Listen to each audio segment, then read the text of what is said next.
Jadi, kalau kita sudah memilih kata bersyukur, tepat sekali, bukan berbahagia.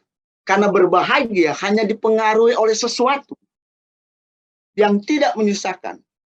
Yang saya takut hari-hari ini adalah kita sebagai orang percaya selalu berkata, saya bersyukur Tuhan. Saya bersyukur Tuhan. Sebab yang kita alami itu semua senang.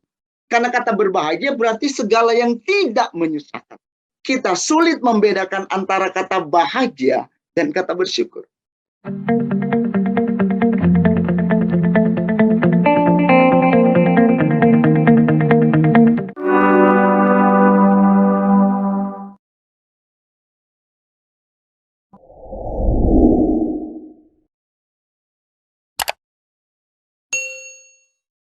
Bahagia dan bersyukur.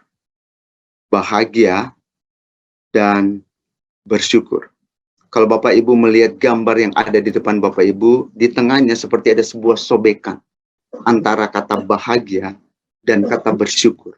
Nah, ini yang kita akan merenungkan, dua kata itu, bahagia dan bersyukur. Tapi sebelum lanjut, saya ingin dulu bertanya kepada Bapak Ibu, sama Pak Fanto deh. Pak Fanto, mana lebih dulu? Bahagia dulu atau bersyukur dulu? Bersyukur dulu, Pak. Oke, bersyukur dulu. Alasannya, Pak? Kalau bersyukur, semuanya kita tenang, baik semuanya jadinya. Pikiran kita selalu positif gitu, Pak. Oke, terima kasih Pak Fanto. Sekarang mewakili anak muda, ada Beci tadi aku lihat di situ. Beci, mana lebih dulu? Ya. Bahagia atau bersyukur dulu? Bahagia dulu atau bersyukur dulu?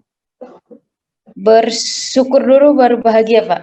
Oke, alasannya apa? Ya kalau kita bersyukur ya pasti bahagia, tapi kalau kita tidak bersyukur dalam segala apa yang udah Tuhan kasih ya, kita pasti bersungut-sungut jatuhnya gitu loh. Nggak bahagia. Nggak bahagia. Yes. Terima kasih. Nah, Bapak Ibu yang dikasih dalam Tuhan kita Yesus Kristus, saya nggak akan bertanya lagi. Kita sudah mendapatkan jawabannya. Berarti bersyukur dulu. Jadi jawabannya saya ambil kesimpulan, nggak usah tanya lagi satu orang, cukup dua orang, sudah mewakili kita semua. Bersyukur dulu. Nah, pertanyaan selanjutnya. Ada Samuel di situ saya lihat. Samuel Bunyamin. Apa itu bahagia? Karena kita sudah memilih kata bersyukur tadi. Kalau begitu, apa itu bahagia?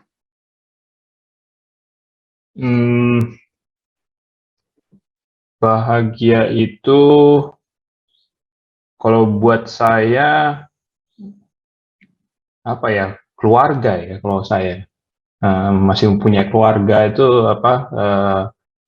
di rumah ada keluarga yang kita bisa cerita, kita bisa bagi-bagi kebahagiaan kita, ya itu bahagia sih buat saya ya. Oke. Thank you Sam. Pak Sub, menurut Pak Sub, apa itu bahagia? Definisinya, apa itu bahagia? Tadi kan kita sudah memilih bersyukur dulu. Jadi, dari sini saya bisa menarik kesimpulan, saya akan tanyakan ke Bapak Ibu kembali, kalau begitu apa itu bahagia? Bahagia itu adalah sebuah suatu perasaan ya, perasaan senang karena sebuah alasan ya.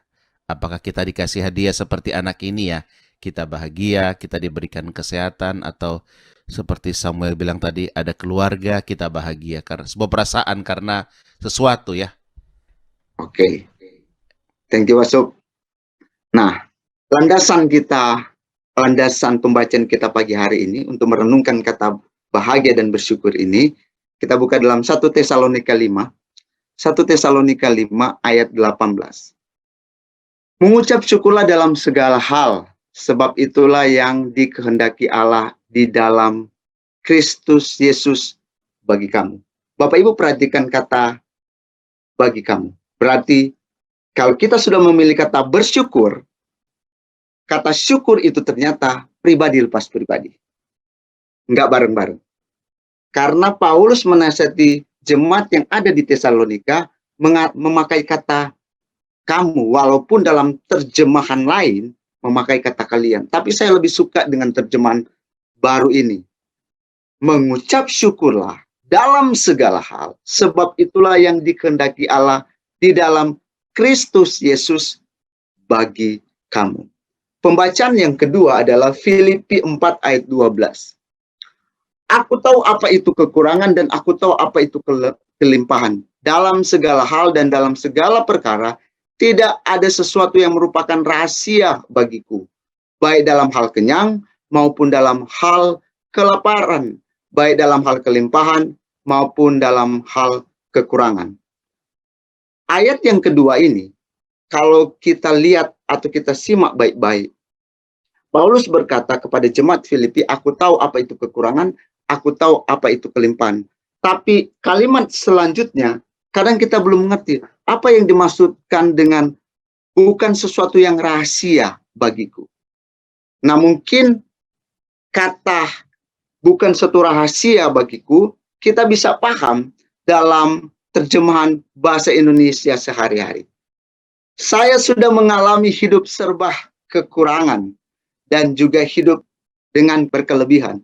Saya sudah mengenal rahasianya untuk menghadapinya. Jadi seakan-akan Rasul Paulus ingin menasehati jemaat yang ada di Filipi begini. Saya tahu kekurangan, saya tahu kelebihan. Saya tahu apa itu kelimpahan. Dan saya tahu cara untuk menghadapinya. Saya tahu cara untuk menghadapinya. Salah satunya adalah bersyukur. Jadi pagi hari ini kita sudah memilih kata bersyukur dulu. Baru bahagia. Kita akan bahas dulu apa itu bahagia. Bahagia adalah keadaan atau perasaan senang dan tentram. Benar kata Yusuf tadi. Bebas dari segala yang menyusahkan. Jadi, kalau kita sudah memilih kata bersyukur, tepat sekali. Bukan berbahagia. Karena berbahagia hanya dipengaruhi oleh sesuatu yang tidak menyusahkan. Yang saya takut hari-hari ini adalah kita sebagai orang percaya selalu berkata, saya bersyukur Tuhan. Saya bersyukur Tuhan. Tapi kita sulit membedakan antara kata bahagia dan kata bersyukur. Coba Bapak Ibu flashback ke belakang dan perhatikan di saat kita mengalami hal-hal yang sulit. Apakah pernah kita berkata, saya bersyukur Tuhan? Selalu yang kita katakan, saya bersyukur dalam keadaan kita mendapatkan sesuatu. Pertama misalnya, sembuh dari sakit, lolos dari maut, misalnya kecelakaan lolos dari maut, terus dapat berkat, dapat rumah, dapat segalanya. Terus kita bilang, puji Tuhan, terima kasih. Terus kita bilang, saya bersyukur. Padahal kita sulit membedakan antara kata bersyukur dan berbahagia. Sebab yang kita alami itu semua senang. Karena kata berbahagia berarti segala yang tidak menyusahkan. Bagaimana dengan kata bersyukur? Kata bersyukur dalam bahasa Yunani adalah eucharisteo. Eucharisteo artinya mengakui dan menyetujui bahwa semuanya baik. Seperti yang ada di Roma 8 ayat 28. Jadi orang yang mengucap syukur adalah orang yang menerima dan setuju apapun kesulitan dan rintangan yang dialami. Baik ada. Nah ini yang kita mau renungkan buat Bapak Ibu. Jangan-jangan hari-hari ini kalau kita flashback ke belakang, kalau kita hitung, kita mengucapkan kata bahagia sebenarnya. Walaupun ada kata Tuhan di belakang, kata aku bersyukur. Karena yang kita dapatkan sesuatu yang menyenangkan. Tapi kalau kita mendapatkan hal yang menyulitkan, menyusahkan, apakah kita mengucapkan kata saya bersyukur? Pak Gun sudah pernah mengupasnya beberapa minggu yang lalu. Saya percaya yang kita renungkan pagi hari ini enggak mudah. Orang bilang susah-susah gampang. Karena bersyukur dalam segala keadaan nggak mudah.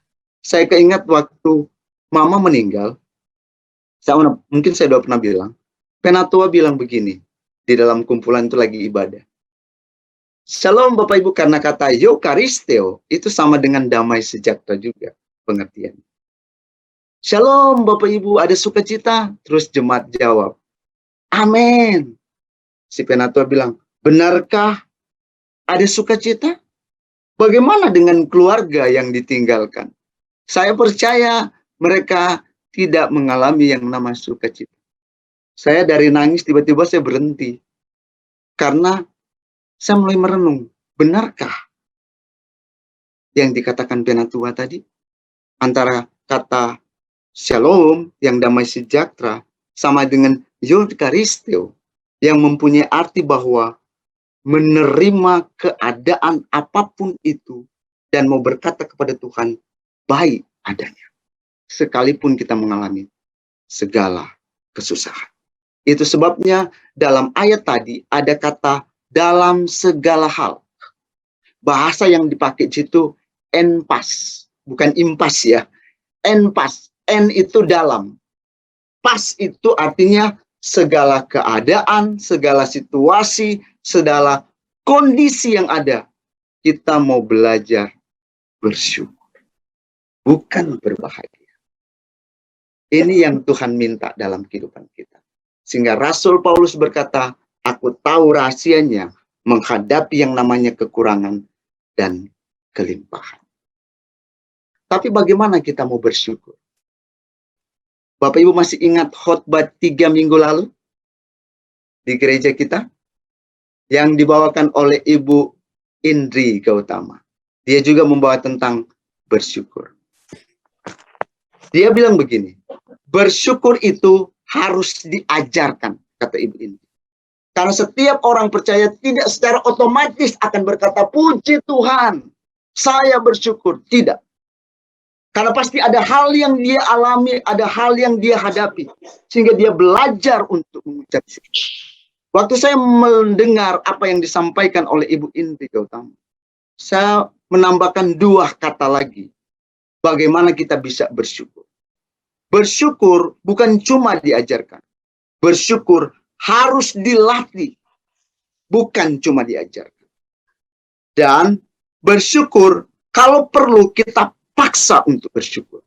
Mungkin Bapak Ibu akan berkata dan melihat kepada saya, kok Jafar bersyukur harus dipaksa? Oh iya, Pemazmur 42 ayat 12 terjemahan baru berkata begini, mengapa engkau tertekan hai jiwaku, dan mengapa engkau gelisah di dalam diriku?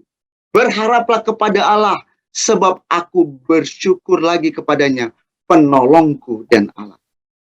Gambaran ini adalah satu tekanan pada pemazmur. Pemazmur nggak mau ikut atau larut dalam tekanan jiwanya. Sehingga dia berkata kepada dirinya, dia memaksa dirinya untuk berkata, hai jiwaku, kenapa engkau tertekan? Hai jiwaku, kenapa kau gelisah? Ayo bangkit. Ini yang harus kita pelajari Bapak Ibu. Walaupun saya bilang tidak mudah. Bagaimana kita bersyukur, kita harus diajar, dilatih, kalau perlu dipaksakan. Sehingga waktu kita mengalami segala hal dalam hidup kita, mulut ini akan mudah mengucapkan kata syukur. Bagaimana kita bersyukur, diajar, dilatih, kalau perlu dipaksakan. Sehingga terbiasa kita mengucap syukur. Kenapa kita diajar, dilatih, bahkan dipaksa untuk bersyukur? Yang pertama, supaya kita tidak mudah menggerutu. Hari-hari ini sulit, pasti kita akan bilang, Tuhan kok kenapa begini? Corona belum selesai. Kenapa kalau corona nggak ada, pasti usahaku pasti maju. Banyak alasan kita akan menggerutu. Tapi kalau kita belajar, diajar, dilatih, dipaksa untuk bersyukur, maka kita tidak akan mudah untuk menggerutu dalam menghadapi segala masalah. Memang nggak mudah. Tapi kalau kita melakukan 3 hal ini, kita akan terbiasa yang namanya mengucap syukur. Jadi kenapa kita diajar, dilatih, dipaksa untuk bersyukur? Supaya kita tidak mudah menggerutu. Yang kedua, kenapa kita diajar, dilatih, dipaksa untuk bersyukur? Supaya kita tidak terpuruk dalam keputusasaan. Mungkin Bapak Ibu, saya ambil lagi dalam ayat di Filipi itu dibilang begini, aku tahu segala kekurangan. Apa itu kekurangan? Tapi saya ambil dalam bahasa Indonesia sehari-hari. Paulus bilang, saya sudah mengalami hidup serba kekurangan. Kenapa poin kedua ini saya bilang, supaya kita tidak terpuruk dalam keputusasaan? Karena kalau di ayat Filipi ini dibilang, Paulus tahu apa itu kekurangan, apa itu kelimpahan. Mungkin kita akan berkata begini, iyalah, Paulus bisa bersyukur karena dia sudah mengalami apa itu kekurangan, apa itu kelimpahan. Tapi yang menjadi masalah, kalau orang itu ngalamin semua yang kekurangan terus,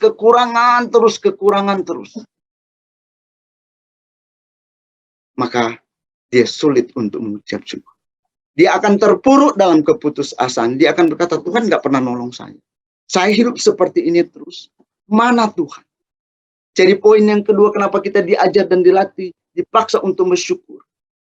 Supaya kita tidak terpuruk dalam keputusasaan. Di saat kita mengalami hal-hal yang sulit. Orang kalau gagal terus, maka rasa syukur tidak akan pernah keluar dari mulutnya.